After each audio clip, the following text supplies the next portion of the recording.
Hello. I'm not sure why I'm not showing up. Okay, hello. Give me a second. What is happening?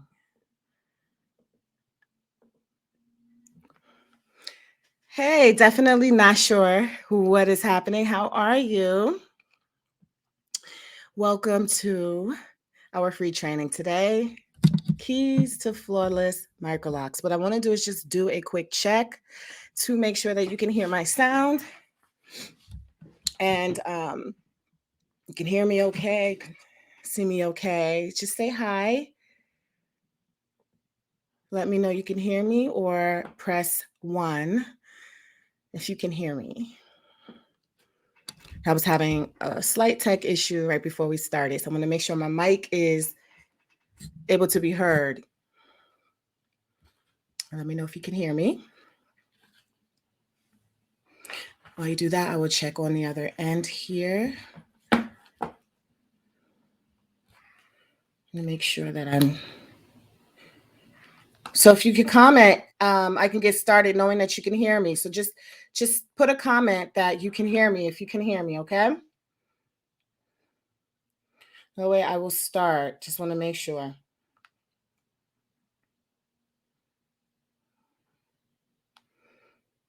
No way, I will start. Just want to make sure. Okay, I can be heard. I can be heard here. All right, guys. Hello. Not seeing your comments yet. There we go. I see you guys now. Okay, great. Hello. How's everyone doing? I always like to just get a temperature of who's watching. If you're watching the replay, make sure that you put replay in the comments, and also give StreamYard permission to have me show your comments, because otherwise it just looks like that Facebook user. So if you'd like your name and your photo to appear, you just simply click the link in the description, and it will sync you so that I can be able to see it. All right, so welcome to today's free training, Keys to Flawless Microlocs Long Term. Okay, great. All right, so I'm trying to hide these comments here. My computer is slightly slow. I'm just trying to hide the comment. There we go. And I want to make the screen a little bigger so you can see it. All right. So I want to just ask all who's watching how long you've had or do you plan to have your locks? So if you have them already, how long have you had them? And if you don't, or you're looking to have them, or you just started having them, how long do you plan to have them? And I want to get a sense. And for me, it made 14 years, January 1st. I started my locks I completed the install January 2nd, 2008. So for me, it's 14 years. And I plan to have these as long as I can. So I'm just curious to know, for anyone else, how long you planned. Wow. Okay. So 20 years. Is it that you've had it for 20 years or that you plan to have it for 20 years? And who else? Who's new? Just newly locked, maybe within a year. I still consider new locks like around under 4 years, under 3 or 4 years, because we'll go through the information and we'll look at the critical milestones of locking. But a lot of times people's hair is still progressively locking, and it can go into a couple of years. It depends on a few factors. So, oh, wow, you've had them for 20 years. Wow. Good, great. And so you can think about that. But, having small or micro-sized locks is definitely an investment of money, time, energy, resources, even if, depending, no matter how you started or what resources you utilize, it is still an investment of something. And typically a couple of days of an install.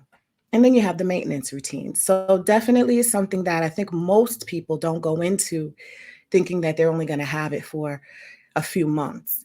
And sometimes, things happen, and I think people may take them out sooner, but I typically don't see many people expecting to have this as a temporary style. So it is more of a long-term investment. I definitely think if you're dropping a lot of money, you should definitely maximize that investment. Am I right? I mean, who agrees that this is definitely an investment of something, energy, time, money, resources? Let me know. And let me know how long it took for you to get yours installed in the comments. So I want to know what people consider to be long term. Do you consider long term a year, 5 years, 10 years, a lifetime? Some people, like I said, myself, I'll see locks that are maybe a couple of years as still kind of being new, but somebody else might never have had their hair in one style for that long. And so, you got some agrees. Okay. So definitely for me, I look at, I've seen people, like you said, 20 years in longer. And so around 10 years, um, there are a lot of people who've had their locks for that long. And I've seen there's factors that can create really strong and resilient locks to last that long, to retain its fullness, retain its length, a lifetime. Definitely, you can keep these for a lifetime despite things that happen with you internally, with your hair, postpartum alopecia, traction alopecia, all these different things. Can impact people, but they still can have resilient locks. And it doesn't always happen. Sometimes things happen and you lose hair, and might be a medical issue or something. But that's those factors can be lessened with if you have a great foundation. We're going to go into some things that can really increase the probability that you will have really strong, beautiful locks for as long as you desire. If the exception, obviously, of extreme medical condition or some other extreme condition. Okay, so let's get into it. All right, I'm gonna maximize this so you guys can see. So, and my head is in the way a little bit at the bottom, but these are some major hair locking milestones that I've put together that I typically have seen over the course of some time. So, the first 6 weeks, then the first 3 months, the first year, and then yearly. I believe there are yearly milestones. So if we look at the first 6 weeks, locks are most fragile. Obviously, you just got them done. That's the easiest time for locks to be taken down. Even though I don't think many people would want to take them down after doing that initial investment of time, money, or resources. However, it can be taken down intentionally or unintentionally. So other things could happen that could loosen up the locking pattern. That's the best time to do repairs and adjustments. I tell my clients that your install is 6 weeks long. It's not that one time in the chair, because we just started to plant the seed, and the seed has to sprout. And so we can gauge what needs to be done within that time. And I think I don't want people to be confused or have the idea that you get in the chair, you're done, you're out, your install's done. No, the first 6 weeks. And it's not it has to be approached a little bit different maybe than how we've previously thought of styles and any type of locks, traditional, these type of locks. Also, the hair is just beginning to respond. It may not even fully respond at that 6 weeks. And I have some photos I'll show you of the first 6 week retightenings. And so you'll notice a difference, but the hair still is very fresh and very new. When you get to that 3 month mark, hair typically will start to lock in any style in 3 months. That's why I was always instructed, if you had braids, if you had any style, that you would not have it longer than 3 months, because your hair can lock at that time, and it will be the chances of having more hair loss, trying to take it down, etc. So the locking process has definitely begun. The lock evolving is more visible. That's that time around the time people start saying the hair is starting to look frizzy or fuzzy. But the locks can still be taken down fairly easy across all hair textures still. It is locked more than the initial install, but by no means is it uh, fully locked. And locks are still fragile, so they can still be prone to problems like slipping and bunching and hair loosening. So I always say that first 3 month mark is really important because depending on hair texture, hair resilience, how well the hair is locking, then some things can be done more. So I'll say you have more expanded liberties on what you can do as far as styling, as far as your maintenance routine at that 3 month mark, but it's still a crucial marking point. Actually, also is 6 months. So I should have said 3 to 6 months for this. But by the time you get to the first year, so between 6 months and the first year, I would say there's significant locking.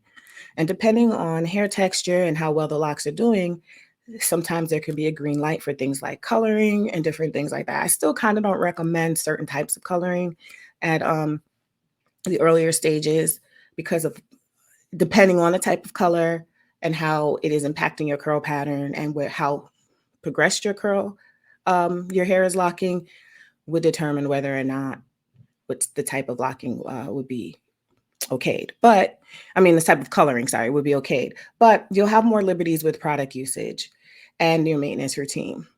So they're less fragile, but they're still in the locking phase.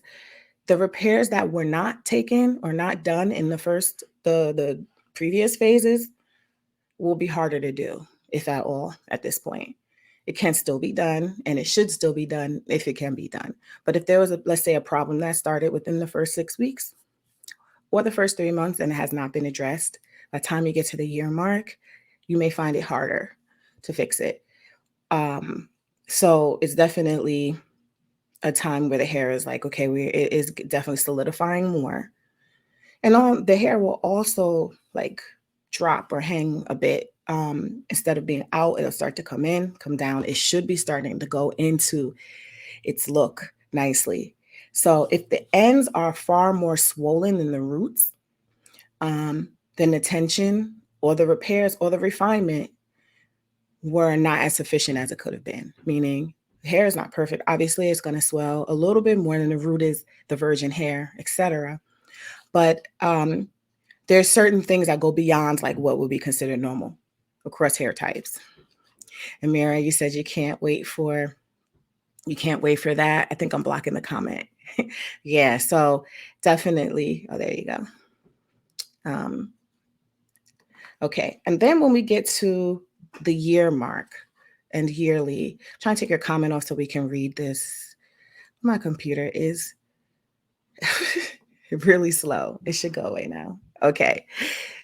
So after a year and every year thereafter, you may already have noticed, possibly in the earlier stages, that the ends may start to shed or break off. And even, I can even show you an example really quickly because my hair is doing it right now.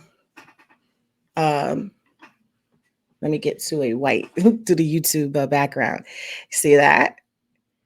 So the ends are very dry. Typically this happens to my hair a lot. I could repair it or but the let me see. The very ends will be like balls that could come off. And as you know, like our hair texture is tighter coiled. So moisture is definitely a factor, whether our hair is locked or not. And so the ends the hair doesn't shed as it would if it would loose out, but it still can go through a form of shedding at the ends where the hair is drier. So that's where the maintenance routine will need to be adjusted. The locks progressively become hardened and less frizzy, not hard, but in tighter as far as the tension of the lock. It should be. And you'll notice that they're and so that's the time sometimes people say, well, my hair looks dry. Well, it doesn't have luster. Well, locked hair is different than loose hair. And doesn't necessarily mean that it's extremely dry, but it could also be drier in areas. So there's definitely I talk about routines and maintenance that are conducive to this type of locks that we have. We're not going to do the same type of conditioning. Please don't. For these locks, I'm not talking about traditional locks, which can still have a little bit more. They can, as far as product usage, but certain things that you would do, even for traditional locks and loose hair, would be counterproductive a lot for these smaller locks that are done with the interwoven pattern, especially. But any technique. So yearly, you'll also have increased versatility in your styling and your routine. But the reason why I wanted to go over these locking milestones is because each phase, like I said, comes with a unique set of do's and don'ts, unique things that the hair potentially could become problematic if it's not addressed. And so there are things that you need to focus on in those particular phases a little bit more. And the first, I say within even the first year, is a lot of making sure that the hair is locking properly. And sometimes hair textures that are looser curled could even be at the 2-year mark and still be locking. And that is normal as long as the foundation of the lock is good. And there's a high level of skill and attention paid to areas that are weaker, any areas that are holes or fatter in certain areas. So the time to get it is early. And so like this is like a first 6-week photo where that's right after the install. Actually, I believe it might have been the 6th week in the first picture and the next 6 weeks in the second picture. Either way, that's within the first 3 months. And there's a session by session progression. You see how fat it's swelled and how the hair is curling. Her hair texture is responding to the environment, to moisture, is doing what it normally would do, but now it's in this pattern. So we want to make sure that we help it lock beautifully, do what it wants to do naturally within this pattern. So the more time that has passed, the harder it is to repair and refine. Please, please, please. So I have some photos that I found. Let me see. Yeah, this is not our work. I don't like to do this, but sometimes I come across things on social media, and I came across this other business's picture of their microlocs, quote unquote. And you could see that person's hair texture looks like it's a lot curlier. And so this was a finished picture. And as you can see, the roots are done, but the ends, and this is one snapshot of a video. It was more of the back that you could see. It was just really loose and puffy. And immediately my eyes went to the ends. That looks like it's colored. So the texture is probably even more texturized than what her soft curl is already. And I immediately went to, I would definitely go down that lock or either schedule a refinement or repair, or I would call it a repair appointment, and do those ends. And I have done those on people who, because they get hard to pull through. You might have ripping the hair from the scalp because you're trying to pull a fat piece of hair through a thin little square. And it just can like increase and exasperate hair loss and thinning of the locks, which, the thinner these thin locks get, the weaker they can get. So it looks like her hair might be around a year mark. So it's at that point where something should be done now. Otherwise, it's just going to be, the ends really fat. People say, well, they can cut off the ends, but then there's so many things, so many different factors that make it ideal to just start it as correctly as possible. When you get into cutting certain textures and you're getting to having still fat ends as the hair unravels, where you cut fresh, if you cut it blunt across as well. So it's just something I wanted to show an example of.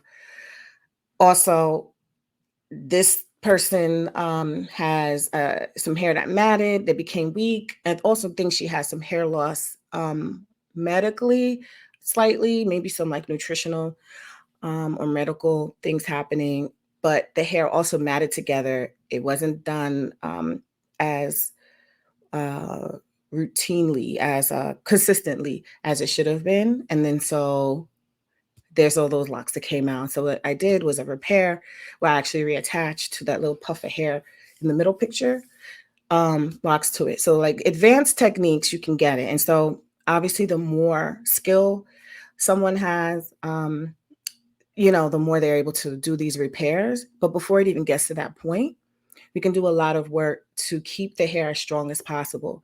So like I said, people can go through some normal life experiences when your hair changes and still have the strength of your locks from the root all the way down to the end. And it's only when something is extreme or there's extreme neglect or overlook or oversight of things that can be done sooner where you'll have to do some more advanced repair if it's even possible. So those are some of the main things that I've seen. So I want to get into, I'm blocking some of this. So I'm going to make myself a little bit, out of the way. Okay, so these are some keys to flawless microlocs that last and look beautiful for years. I'll always say this, that you start with a great foundation method. You cannot expect beautiful and strong results on a poor foundation.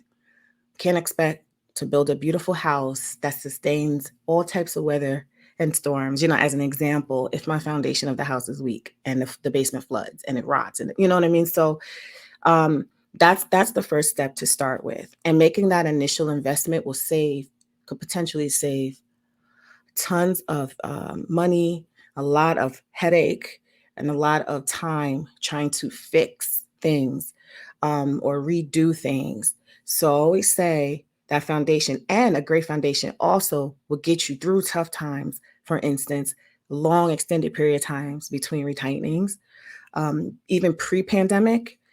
I was an example of a person who had extended periods of time between getting my own hair retightened or doing my own retightenings, and I still have that problem sometimes. But it was full disclosure, we go through things in life, right? I went through postpartum depression. I went through a whole lot, and my hair would literally be 9 months between retightenings, which is extremely crazy and not a good role model or a good example. But what I would tell my clients and the people that worked with me, and who had helped me retighten, we would always say the foundation is still great. You did not lose any locks. And it was after I had COVID that I lost the first locks. My hair was already 13 years old.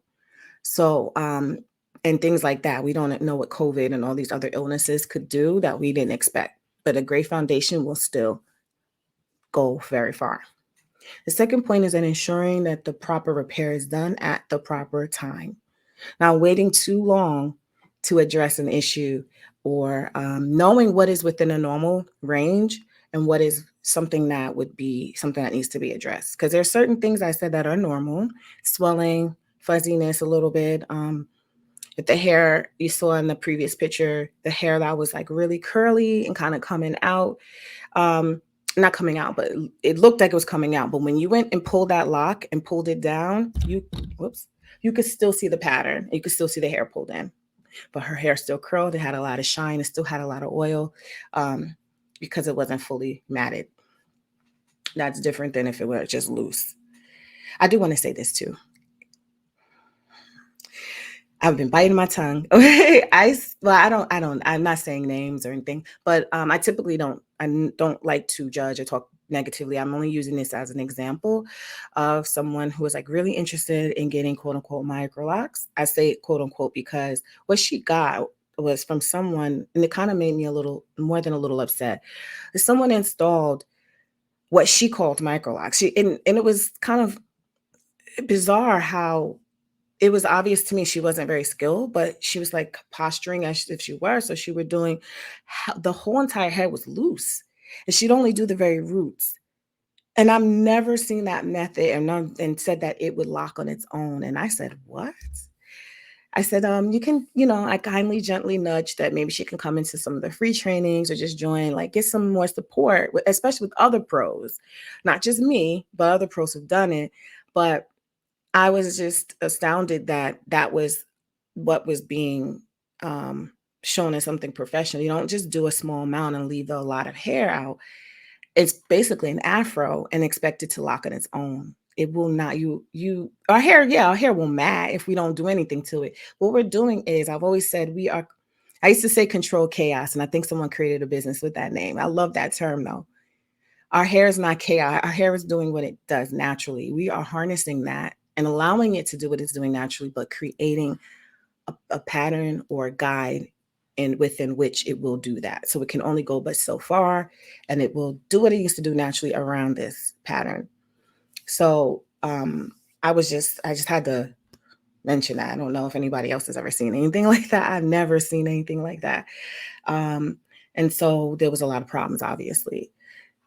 Also understanding that the crucial locking, you got to understand the crucial locking stages, like what it contains, like we went over, in order to maximize the strength and results, and provide the correct care and maintenance routine for each phase. I'm going to go back to the phase, so I'm going to let you take a screenshot if you like. I'll make the screen big and you can take a screenshot if you'd like to. Keep this as a guide. Give me a second because the screen is. So if you like, go ahead and take a screenshot of that.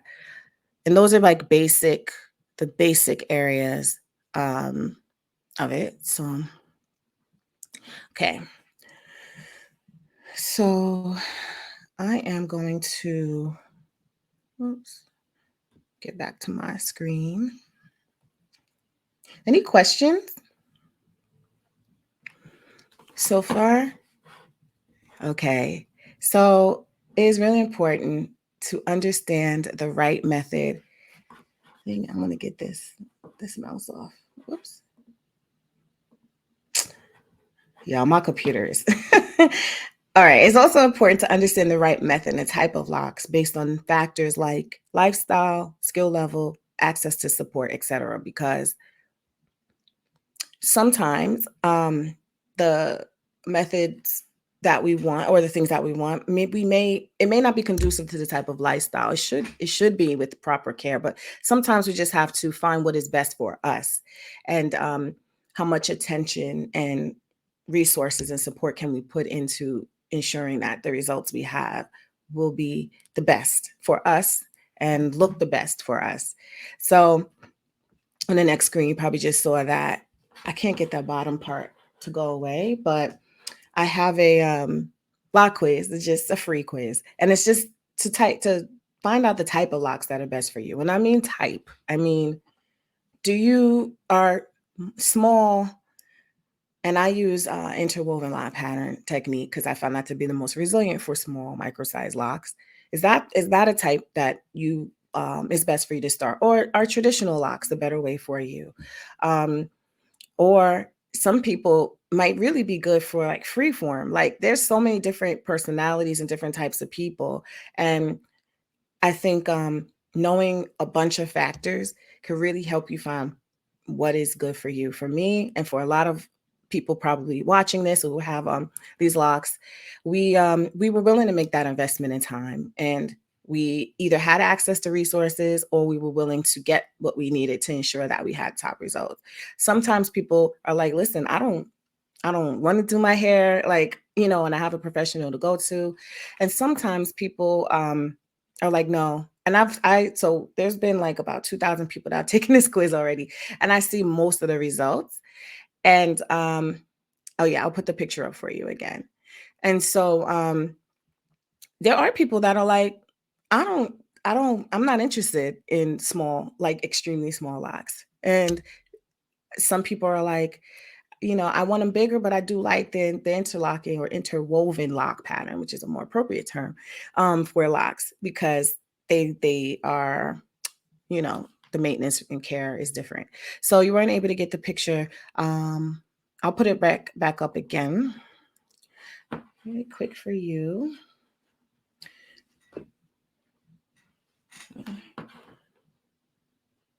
And I think you were talking about the phases, right? The milestones. Okay. I don't know how to get that. Oh, let me put it large for you too. Yes, I got you. Able, not ego. Ego. Okay. And I actually have some YouTube videos where I go more in depth, and I have um a client, a person who's been through the process, also joining in that YouTube video. I'll try to post it to the group if I'm gonna find it and post it. And we go more in depth, like really go in depth on those phases. I just kind of summarize what I thought to be some of the most significant ones, but I can break it down even further than this. And she has I feel like a really good example of a hair texture because it is like fine, soft, but thick. She's one of my models, but I don't have her picture queued up on here. So her hair definitely has evolved very nice. We had to do a lot of work to do it.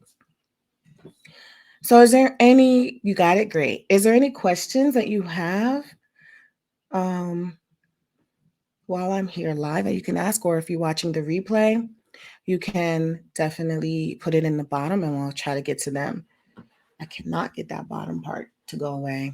So I did want to say that I am closing the enrollment doesn't stay open anymore as forever.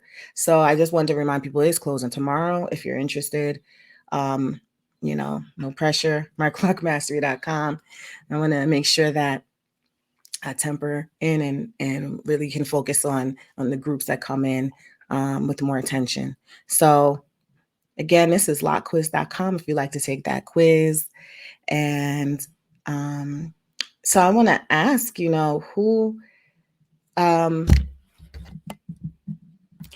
like, where's everybody? I know someone said that they had their locks in for 20 years. And I want to know, like, where everyone is in their process, in their journey. And if you've had to take them down or put them back in, like, you have any examples?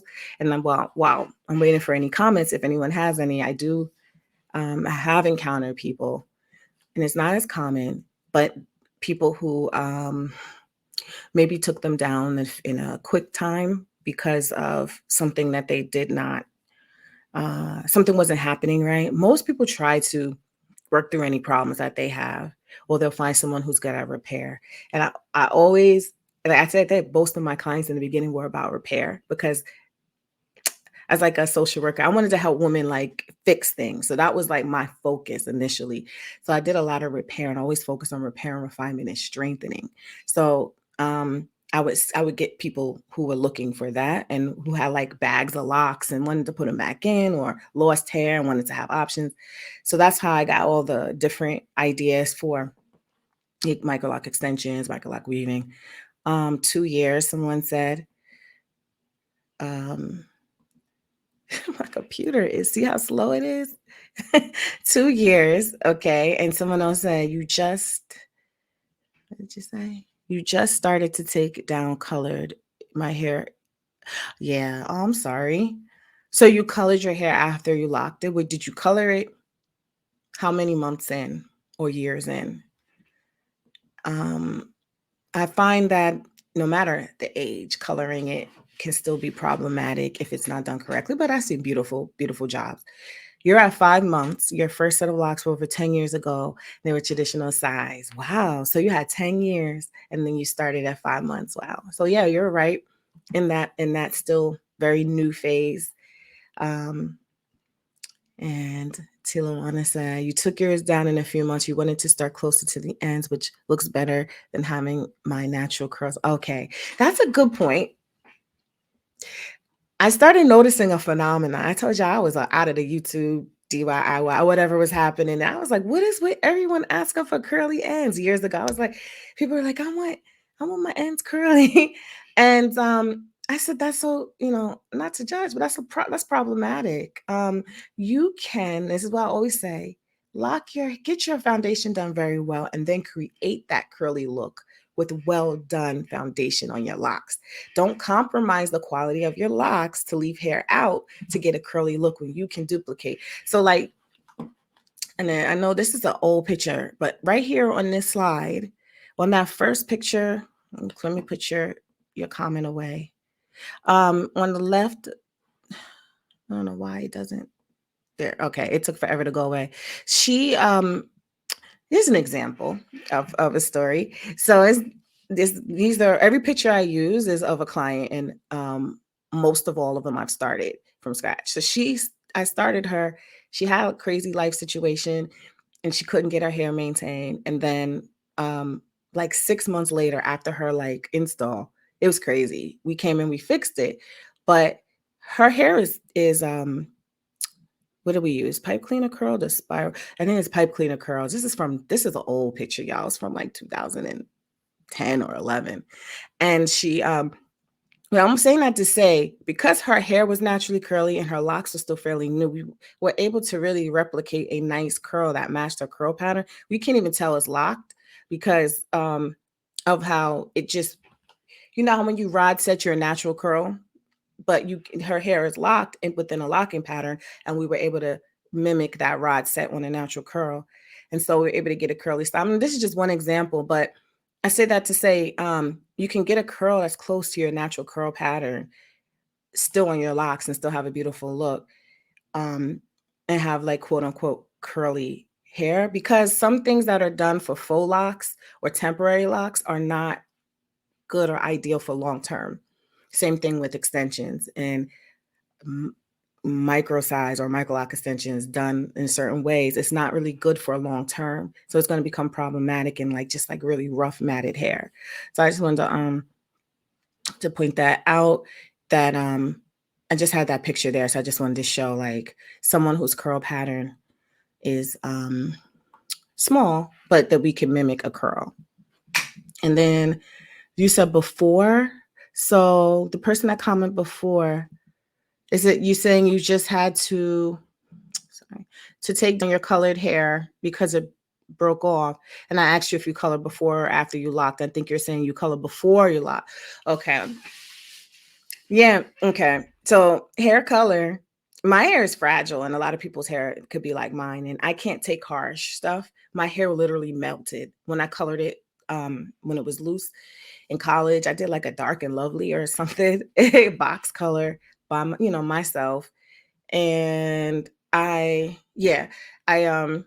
colored it, and then I noticed that it was like melting. I think I also may have had a perm. Maybe that was also the reason why. But on my natural hair, it would also make it fragile, like weak. It literally weakened that colored part. So when I started before my install, I used a natural color. I always promote like Herbitint because it's natural, and I didn't think it would work because I have 4C hair and I saw nothing but like white Italian ladies on the box. But I was like, I'll try it. I did, because it's natural, and it actually worked really well. In some of my earlier photos, you see half my hair is brown, and then my roots are this color, and it was more resilient. It was more natural, although I still feel like, see, I don't have any color. So that natural shedding that still occurred during my whole locking phase, it's no more color. So, the hair came off somehow, but it seemed like it was just much different than when I was using an unprofessional, strong box color, not knowing what I was doing. And so sometimes people do that, even if their hair is 10 years old, their locks are 10 years old, and it never is the same if they're trying to like lighten it. And I always say lightening and lifting color is different. I feel a little more harsh than depositing a darker color. So I do root cover because I am of a certain age, and I have a ton of my hair is like white, y'all. I'm telling y'all my secret.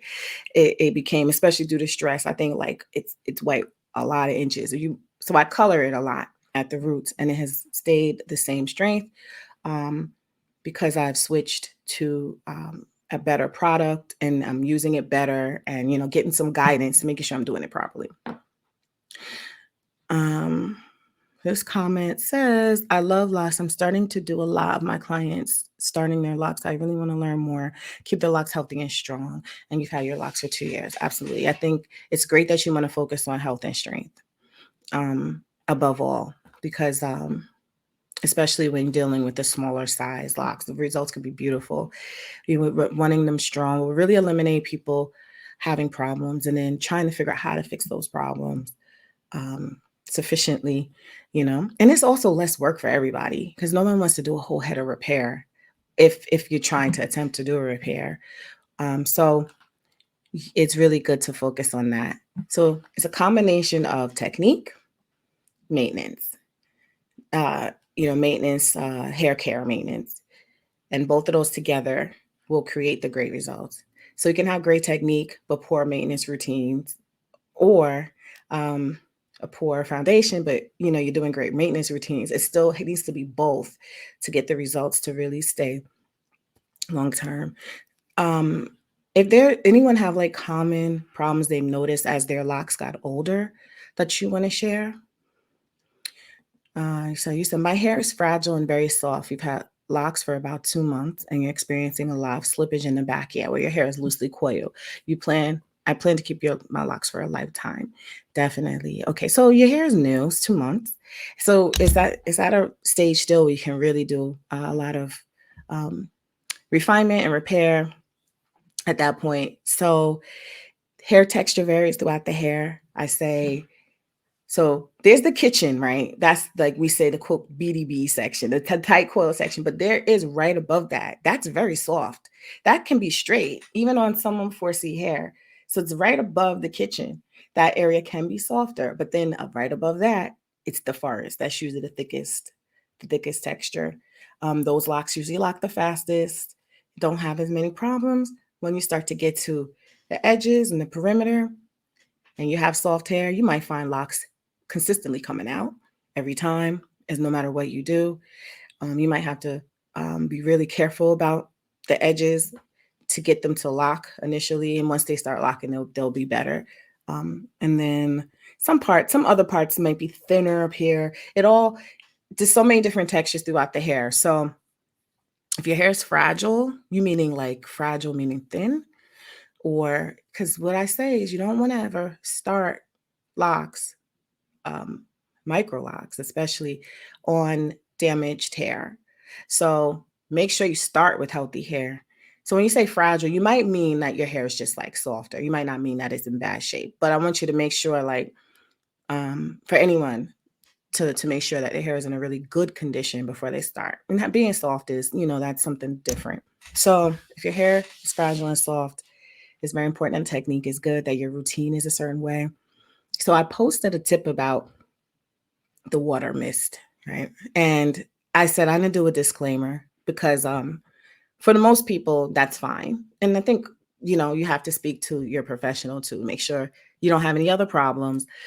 But I find that with people whose hair is like of a looser curl, easily to slip out, they have to approach water just a little bit different sometimes. Some with a tighter coil hair, that mist is usually fine for everyone, but tighter curled hair tends to be more resilient as far as that, because I find the locks lock faster, they lock tighter, and we don't have as much oil and different things. So people with tighter curl pattern tend to lock a little faster. It doesn't mean that they won't have problems. And it doesn't mean someone with a looser curl pattern hair will be problematic. It just means that there's certain factors you have to take into consideration.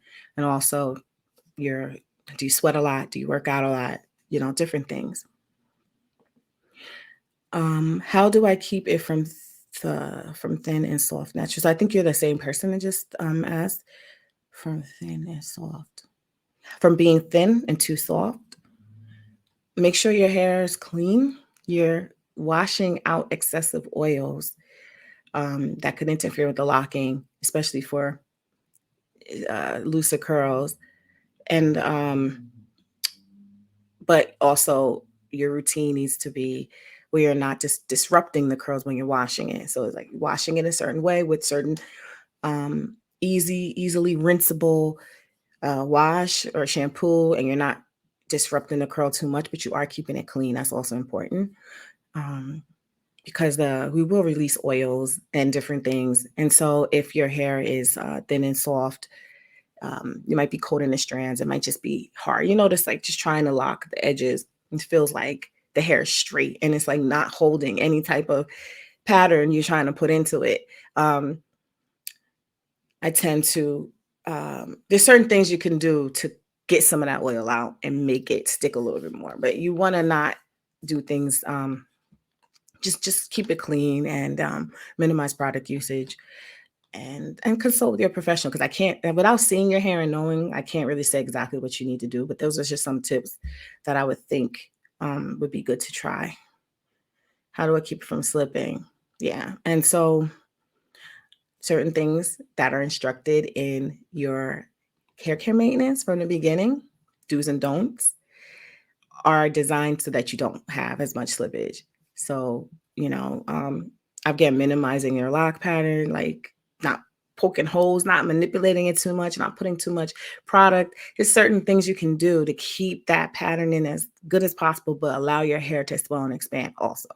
So when it starts to, if you're manipulating it too much, I do notice sometimes people do that, and that can exasperate slippage if you're leaving it alone, and you're going to your appointments regularly, and that person is key on looking and making sure, especially during those first 3 months, looking 3 to 6 months, looking at your locks entirety and making sure it's doing what it's supposed to do, you should be fine. But you have to make sure that you do your part, and the professional, or if you're doing your own hair, that you do your part maintenance wise and professionally. And you can catch stuff, and as it locks, you'll have less and less, you should have less and less problems in that area. So I'm getting ready to wrap it up. So if there's any further questions, I'm trying to think of any more points that I wanted to make about long term, and any more examples that I've seen. You guys are giving great examples. Trying to think. Yeah, I think I've seen, there's had all different age clients, but I did find the older group, perimenopausal, menopausal. I'm just being I'm being really transparent.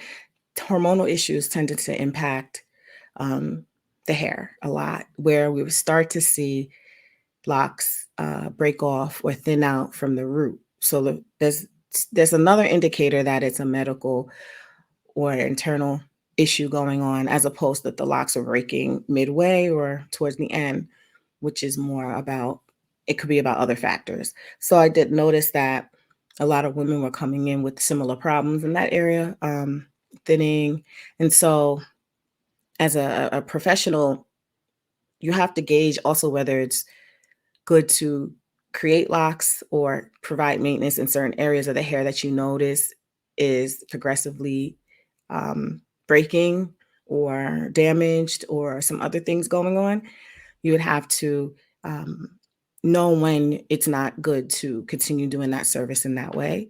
And then they might need to consult another professional, a medical professional. They might need a different type of service, or something needs to change about that, because you don't want to continue to do something that's going to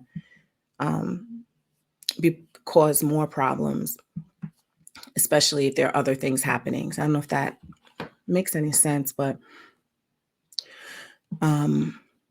that's a big issue.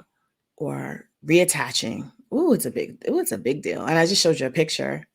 This client is not even, I don't think she was in a older age range for menopause. She wasn't, still fairly young, but it was just a lot of factors going on. So you could see even at the top in the middle how much new growth, and how just the hair that definitely looks like it hasn't been done in a long time.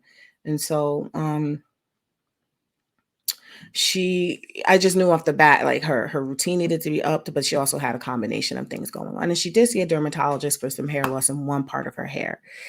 But what we did was I did assess to see if it was further breaking. And she had about the same amount of hair she's had in that part before this happened. So it seemed like it was just negligence of regular maintenance on a regular schedule, and that it matted together and it thinned out, as you can see in the first picture. And then in separating those locks, they were very weak, and it would just come off. And there were like 5 locks locked together. just a lot going on. So there's so many factors. Okay, so I will close out for today, and I want to thank you all for tuning in. And you have any questions after we're done, just put them in the comments. If you're watching the replay, put them in, and we'll answer as much as possible. And some tips for staying consistent with your reties to avoid the lock damage from negligence is to stay consistent with your reties. That's a good question. That's why I also have that lock quiz, because if it's not feasible for someone to say I can make a every 6 week to 8 week appointment, we need to be realistic. Maybe it's not financially feasible. There could be any reason why it's just not ideal. Like, you just can't. So that before you get the style, you have to determine whether it's something that you can keep up and maintain. But if you have it and things happen in life, which they always do, I always say, obviously, it's always great to make sure it started great with a great foundation, but also to there's things you can do in your own routines so that client in that picture, she could have separated her locks, separated the roots. They mat together when there's a lot of new growth. So just kind of gently separating them, keeping them separate so that we have less to do when you get to the chair. We're not trying to force and rip apart locks that are stuck together for months, but it may just be lightly stuck together. That's one great way. Keeping your scalp clean, keep them clean, just is also a great way. So do what you can do in your styling, in your routines. If you feel that the locks are like hanging by a string, obviously, the more you manipulate, the more you do things that it could potentially like just come out. So you want to be very careful. Just leave it. Make your appointment as soon as you can, or if you do your own hair, do it as soon as you can. So you want to make sure you don't let things go on for too long, and especially the areas that really are susceptible to having issues. And so to avoid the lock damage from negligence. Yeah. So staying consistent is the best thing, but your routines are also important. And I think the biggest tip was separating out your locks and keeping your hair clean. Well, you're welcome. She had great tips. Thank you. You're welcome. So someone here says, my comments are taking very long to show on the screen when I click it. Yes, you officially restarted the program again last night. So I need to redo everything again. I started where I think that I left off. Is that okay during it? Oh, no. So if you were already in the program and then you came in with the new upgraded revamp, you don't need to do any more paperwork. Like, especially you've already got your supplies. You've already signed paperwork before. It's still good. You can do it again if you like, but you don't have to. If it's not allowing you to go forward, oh yeah, that might be an issue. Just let me know and we'll fix it, because there's certain checkpoints within the course that won't allow you to go forward, especially for new people. Like those are like non-negotiables. I need your info. I can't give you a supply kit. I can't do anything until I get certain info. So this it may stop you from going forward. And if there's you're like, look, I already put this in. Like, I don't want it. Just shoot us a message. You could do right there in the course and let us know, and we'll put you through. Yeah. And we're adding a lot more content. So if you've already been through the program, I would highly recommend to go through this new revamp. You already got access for free. Just go through it, because I'm adding in a lot more information that sometimes like I'll cover in the lives, but then I can go in further into the course. And I'm like, yeah, this wasn't in the original one, this clear. I didn't explain it in depth this way. So you'll have more nuggets. And then I'm going to add some more workbooks and ebooks and different things in there. So just jump in if you can. What are some better color choices than box color? The best thing I think is to find a professional who's trained to color locks, especially. Because, the way that locks our hair is and how you have to make sure the color penetrates the strands can be different. But if you have allergies and things like that, those are things to be mindful of. So a real professional will like test and make sure like you're not going to have as much of a negative, you're going to have the least chance of having a negative reaction as possible. But like I said, as far as the box color that I do use to color my roots, it is irritant. I do like it. I need to become I'm not getting paid to say it. I want to become a, what you call it for them. Is I really do like that product, and I've used it over 14 years. So, and I have told other people to use it. I'm lean towards natural always. That's just kind of the foundation of naturally beautiful hair care, was like natural products, natural care and maintenance, natural things we can do internally.